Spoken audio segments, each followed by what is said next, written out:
Boa tarde, meu nome é Lara, eu sou residente da USP de Ribeirão Preto e a gente trouxe um relato de um caso que a gente atendeu na enfermaria. Eu não tenho nenhum conflito de interesse.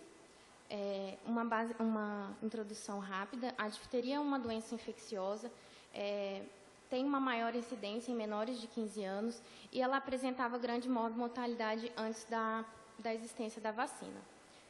No Brasil, registravam-se menos de 5 casos ao ano, graças à alta cobertura vacinal observadas até meados da última década.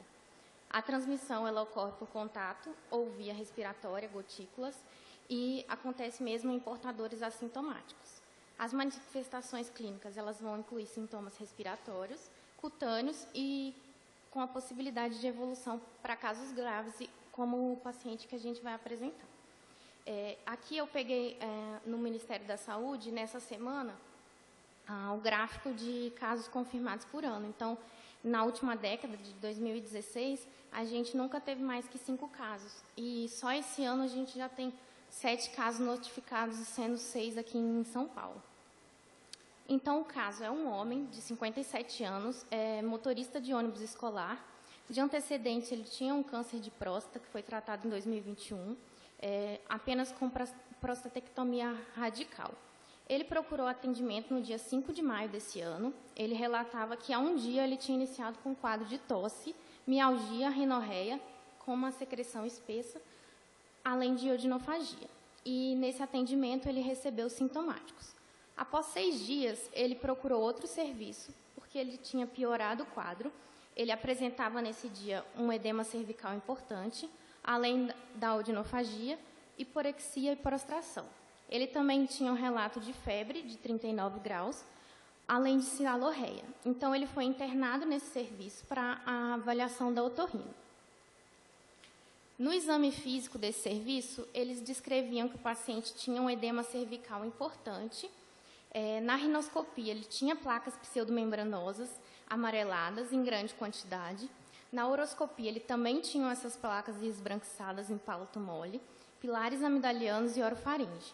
Ele não tinha restrição da abertura oral e nem tinha desvio de úvula. Na laringoscopia, eles viram também a presença de secreção purulenta em fossas nasais, em cavo em orofaringe, que estendia até laringe, com presença de edema e hiperemia interaritenoide. Eles fizeram também tomografia de face. Nessa tomografia tinha espessamento mucoso, tinha nível líquido nos seios maxilares, principalmente à direita. Aí eu trouxe as fotos que a gente recebeu do outro serviço. Então, eles retiraram as placas, tem nessa segunda foto. Na terceira foto, a gente vê a presença de lesão ali na cavidade nasal e na primeira foto, ali na cavidade oral. Nesse serviço foi coletado material para culturas e biologia molecular. Eles pensaram na hipótese de difteria e logo começaram com penicilina cristalina e soro antidifterico.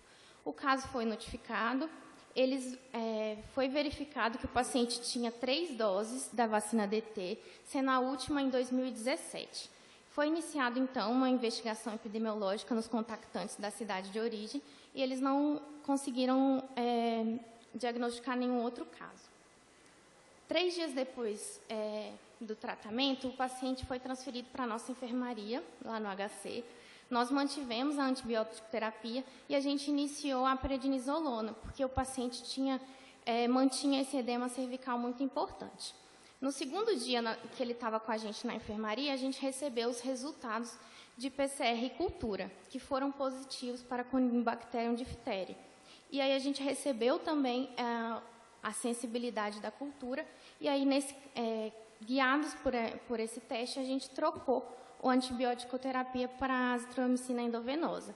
E aí a gente completou o tratamento por 14 dias, e o paciente foi retirado do isolamento após 2 culturas negativas com intervalo de 24 horas. Aqui eu trouxe os exames que a gente recebeu da Odoflutes. O primeiro exame tem o resultado da cultura. No segundo exame, a gente tem o PCR com a identificação da cepa toxogênica. E aqui no terceiro exame, a gente tem o teste de sensibilidade, que era intermediário à penicilina, que justificou a nossa troca para a azitromicina. O paciente, no dia da admissão da nossa enfermaria, ele apresentava também edema em membros inferiores, bilateralmente, e ele também tinha um relato de dispneia. Então, a gente pensou numa miocardite secundária à difteria. A gente começou a traçar eletros seriados e o paciente apresentava uma alternância do ritmo cardíaco. Então, em alguns eletros ele apresentava ritmo sinusal, em outros a presença de fibrilação atrial. A gente também seriou enzimas cardíacas que vieram em elevação. Além disso, o eco não tinha nenhuma alteração. Na ressonância, tinha um processo miocárdico agudo. A gente manejou como uma miocardite e controle de frequência cardíaca. Aqui, só para mostrar que tinha a elevação sequencial. Ele mantinha o quadro de disfagia em piora, não tinha alterações na endoscopia. Ele necessitou de manutenção de dieta enteral. Além disso, ele começou a ter dificuldade de deambulação, com necessidade de apoio. Ele apresentava uma voz anasalada, uma marcha com base alargada e necessidade de apoio para deambular, além de hipopalestesia até joelhos.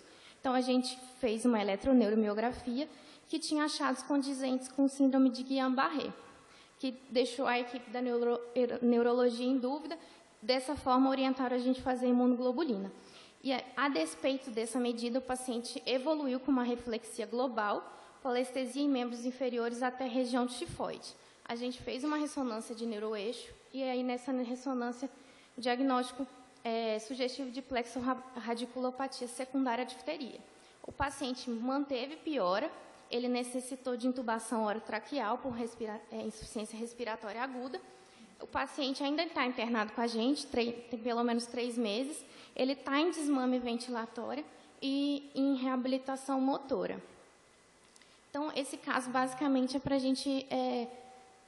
a difteria não é uma doença erradicada, mas pelo menos para a gente lembrar dessa possibilidade, porque o atraso do antibiótico e do soro pode ter possibilitado o paciente ter evoluído com gravidade bem importante. É isso.